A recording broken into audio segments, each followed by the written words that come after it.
சின்ன மருமகள்ல அடுத்து என்ன நடக்க போகுதுன்னு வாங்க பார்க்கலாம். இங்கே 12ஆம் வகுப்பு தேர்வுக்கான முடிவெல்லாம் வெளியாகிக்கிட்டு இருக்கு.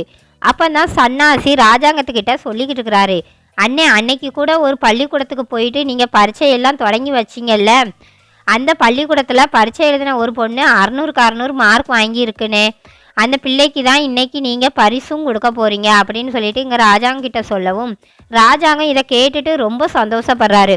அப்படியா சன்னாசே, இந்த காலத்துலேயும் ஒரு பொம்பளை பிள்ளை 600க்கு 600 மார்க் வாங்குதா, ரொம்ப நல்லா படிக்கிற பிள்ளையா இருக்குமோ அப்படின்னு சொல்லிட்டு ராஜாங்கம் சொல்லிக்கிட்டு இருக்கிறாரு.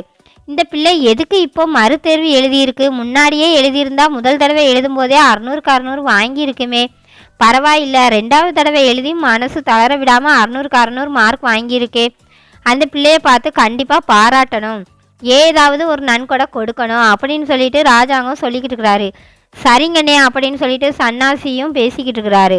அப்படி பேசிக்கிட்டு இருக்கையில தான் வெளியே பார்த்தா மீடியாக்கள் எல்லாம் வர ஆரம்பிக்கிறாங்க. இதை பார்த்ததும் சன்னாசி வந்துட்டு, அண்ணன் உங்களை பார்க்க தானே வந்திருக்காங்க போல, இந்தா இப்போ ஒரு விஷயம் சொல்லிக்கிட்டு இருந்தேன்ல அந்த விஷயமா தான் வந்திருக்காங்க போல அப்படின்னு சொல்லிட்டு சன்னாசி சொல்லவும், ராஜாங்கம் வேகமாக மீடியாவை போய் வரவேற்கிறாரு. வாங்க வாங்க அப்படின்னு சொல்லிட்டு ராஜாங்கம் கேட்டுக்கிட்டு இருக்காவும், என்ன விஷயமா வந்திருக்கிறீங்க அப்படின்னு சொல்லிட்டு ராஜாங்கம் கேட்குறாரு.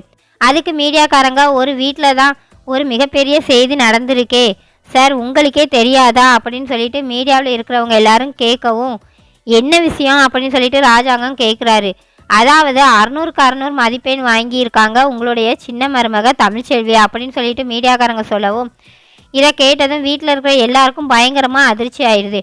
அடி ஆத்தி, இப்படியெல்லாம் உண்மையை போட்டு உடச்சிட்டாங்களே அப்படின்னு சொல்லிட்டு அப்போ தான் திருன்னு முழிக்கவும், இங்கே தமிழுக்கும் பார்த்தா ரொம்ப அதிர்ச்சி ஆயிடுது. என்ன சொல்லன்னு தெரியாமல் இங்கே தமிழ் பார்த்தா திருன்னு கிடந்து முழிச்சுக்கிட்டு இருக்கவும், இங்கே ராஜாங்கம் கிட்ட அடுத்தடுத்து கேள்வி கேட்குறாங்க. உங்கள் சின்ன மருமக இவ்வளோ பெரிய சாதனை பண்ணியிருக்கிறாங்க, 600க்கு 600 மதிப்பெண்ணும் எடுத்திருக்காங்க, அதுவும் மறு தடவை இந்த மாதிரி 12ஆம் வகுப்பு தேர்வு எழுதியிருக்கிறாங்க, இவங்க ஏன் முதல்ல எழுதாமல் விட்டாங்க அப்படின்னு சொல்லிட்டு இங்கே ராஜாங்கிட்ட அடுத்தடுத்து கேள்வி கேட்டுக்கிட்டே இருக்கிறாங்க. அப்படியே தமிழ்ச்செல்விக்கிட்டேயும் கேள்வி கேட்குறாங்க. 600க்கு 600 மதிப்பெண் எடுத்திருக்கீங்க, நீங்கள் இந்த அளவுக்கு மதிப்பெண் எடுத்திருக்கீங்க, நீங்கள் இந்த அளவுக்கு மதிப்பெண் எடுத்ததுக்கு யாருக்கு நன்றி சொல்ல நினைக்கிறீங்க அப்படின்னு சொல்லிட்டு தமிழ்ச்செல்விக்கிட்டேயும் கேள்வி கேட்கவும், தமிழுக்கு என்ன பதில் சொல்கிறதுனே தெரியாமல் திருதினம் முழிச்சுக்கிட்டே, நான் இந்த அளவுக்கு மதிப்பெண் வாங்குறதுக்கு காரணமே என்னுடைய மாமா தான், இவங்க தான் காரணம் அப்படின்னு சொல்லிட்டு இங்கே தமிழ்ச்செல்வி சொல்லவும், இதை கேட்டதும் ராஜாங்கத்துக்கு பயங்கரமாக அதிர்ச்சி ஆயிடுது.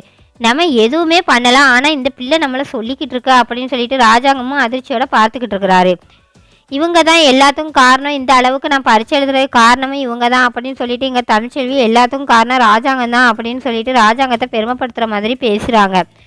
அப்போ தான் பார்த்தா, அப்படி போட்டுடி, நல்ல வேலைக்கு இதுலையா நீ என்னைய கோத்து விடாமல் இருந்தியே, ராஜாங்கம் பேரை சொல்லி எப்படியோ நீ தப்பிச்சிட்டே, இவங்க எல்லாம் போனதுக்கப்புறம் எப்படி இவங்கிட்ட பதில் பேச போகிறோம்னு தெரியல அப்படின்னு சொல்லிட்டு அப்போ தான் பதட்டத்தோடு இருக்கவும், இங்கே சாவித்திரி, ஈஸ்வரி, தாமரை, சித்ரா எல்லாத்துக்கும் பயங்கரமாக அதிர்ச்சியாக இருக்குது. பாத்தியாமா, இவன் நம்ம கண்ணில் எல்லாம் மண்ணை தூவிட்டு பரீட்சை எழுத போயிருக்கா அப்படின்னு சொல்லிட்டு இங்கே சித்ரா சொல்லவும், ஆமாம் சித்ரா, நான் கூட உங்ககிட்ட சொல்லிக்கிட்டு இருந்தேன்ல, கிழவி ஆஸ்பத்திரிக்கு செக்கப்புக்கு போகிறேன்னு சொல்லிட்டு 8 மணிக்கு போய்கிட்டு இருந்துச்சு, ஞாபகம் இருக்கா அப்படின்னு சொல்லிட்டு ஈஸ்வரி கேட்கவும், ஆமாம்மா அப்படின்னு சொல்லிட்டு இங்கே சித்ரா சொல்லவும், எல்லாம் இந்த கிழவி பார்த்த வேலையாக தான் இருக்கும், கிழவி கூட்டிகிட்டு போகலைன்னா எப்படி இவ பரீட்சை எழுதியிருப்பா, சேதும் முன்ன மாதிரி கிடையாது, அப்போ காரணமே எல்லாமே இந்த கிழவி தான், கிழவியை தொடர்ந்து 8 மணிக்கு வீட்டில் இருந்து கிளம்புறதும், அதுவும் நம்மளெல்லாம் விட்டுட்டு இந்த தமிழையும் சேதுவையும் மட்டும் கூட்டிகிட்டு போச்சுல, காரணம் இல்லாமையா, அப்போ எல்லாத்துக்கும் காரணம் கிழவி தான் அப்படின்னு சொல்லிட்டு ஈஸ்வரி எல்லா உண்மையும் கண்டுபிடிச்சிருது.